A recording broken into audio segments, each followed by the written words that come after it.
ગોવિંદાનંદ સ્વામી ઘરેથી નીકળ્યા સાધુ થવા માટે, અને સાધુ થવા માટે પોતે નીકળ્યા.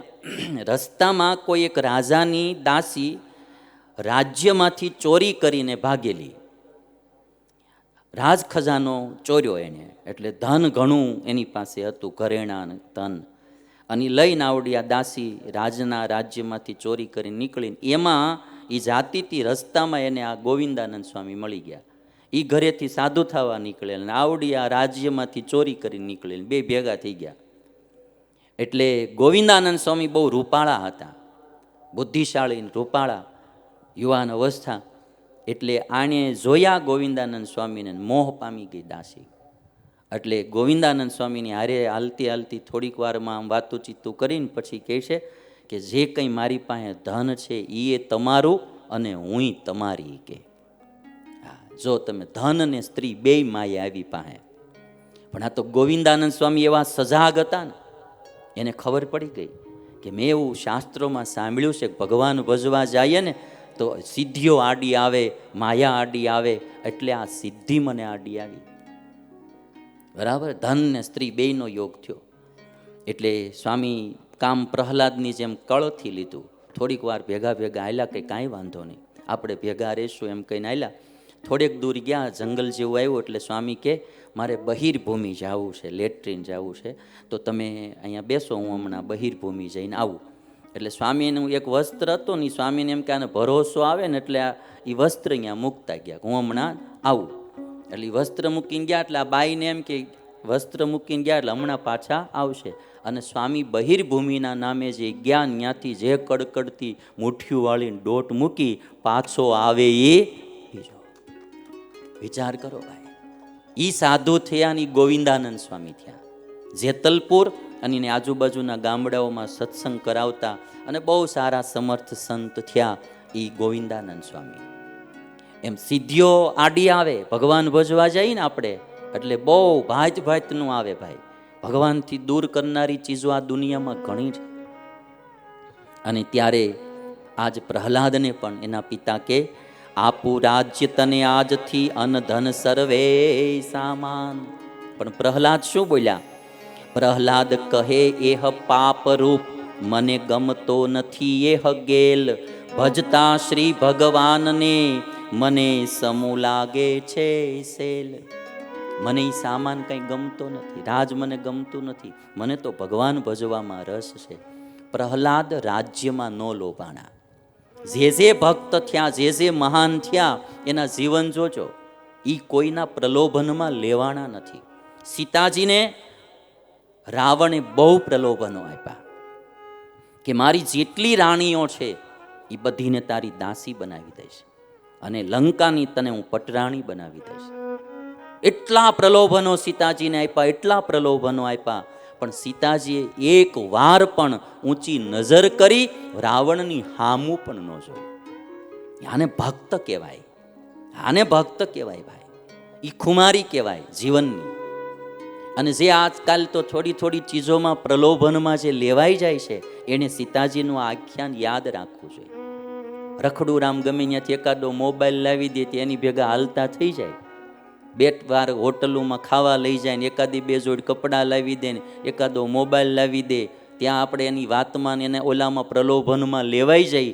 પછી નો બાપુજીનું સાંભળી, નો બાનું કે નો દાદાનું કે નો પરિવારનું, અને ગમે એની ભેગું ભાગી જવું. એણે આ વાત યાદ રાખવી જોઈએ કે આપણે એક હિન્દુસ્તાની છીએ, સીતાજીની કુળના એના દેશના છીએ. એમ કોઈની ચીજ વસ્તુમાં લોભાઈ જવું એ તો નમાલાપણું કહેવાય. શૂરવીર માણા હોય, જે સારો માણા હોય, સજ્જન માણા હોય, એ કોઈના પ્રલોભનમાં લેવાય નહીં. વસ્તુ પદાર્થ મહત્વના નથી, માનવ દેહ એ મહત્વનો છે, અને જીવનની ખુમારી મહત્વની છે ભાઈ. વસ્તુ પદાર્થો થોડા મહત્વના છે. એક વસ્તુ પદાર્થમાં આપણે લેવાઈ જાય તો આપણે એ વસ્તુ પદાર્થ કરતાં હલકા કહેવાય, એની કિંમત કરતાં આપણે હલકા કહેવાય કે વસ્તુ પદાર્થ માટે આપણે વેચાઈ ગયા, એના પ્રલોભનમાં આપણે લેવાઈ ગયા. કોઈ પણ પ્રકારના પ્રલોભનમાં ન લેવાવું એ શૂરવીર માણાનું કામ છે, એ સજ્જન માણાનું કામ છે, અને એ ભગવાનના ભક્તનું કામ છે. ગમે એવું પ્રલોભન દીધું ભરતજીને, કઈ કહીએ એ રાજમાં ન લેવાના. સીતાજીને રાવણે પ્રલોભન આપ્યા, ન લેવાના. અને પ્રહલાદને એના પિતાએ પ્રલોભન આપ્યા, ન લેવાના. આ તો રાજની વાત હતી. આજે માણસો નાની નાની બાબતોમાં, બહેનો ભાઈઓ, મારે ખાસ તમને આ વિનંતી કરવી છે, હાવ જીવનને એવું હલકું ન બનાવી નાખવું કે કોઈક 5 પ્રલોભન વસ્તુ પદાર્થને આપે ને આપણે ગમે એને છોડીને ગમે એની ભેગા વયા જાય. કુંવારા હોય તો ઠીક, પરણેલા માળા હાલતા થઈ જાય.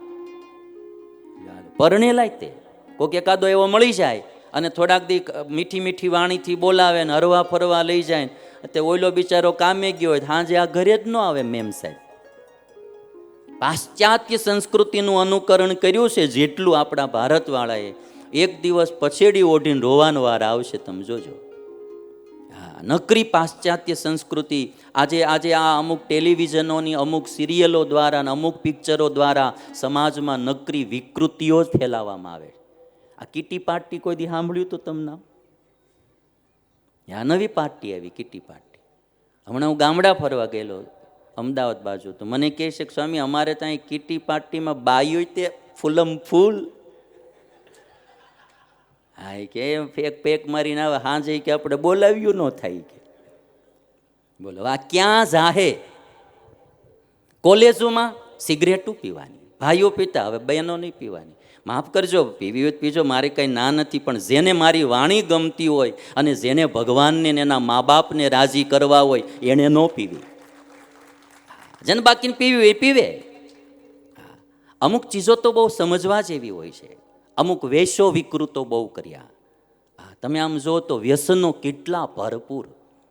આજે સમાજમાં મંદિર બનતું હોય તો એના વિરોધ કરનારા ઘણા તમને મળશે. મંદિરો કરીને શું કામ છે? આ કેટલો રૂપિયો વ્યસનોમાં બરબાદ થાય એનો કોઈને વિરોધ જ નથી. કયો આ અમુક આ લોકડાઉનમાં તો 50-50 રૂપિયાના માવા લેતા હતા. ચાલો, છોકરાને ભણાવવાની ફી ન હોય, ભણતા ઉઠાડી લે, માવામાં કોઈ દી ખર્ચામાં ઓલું નહીં.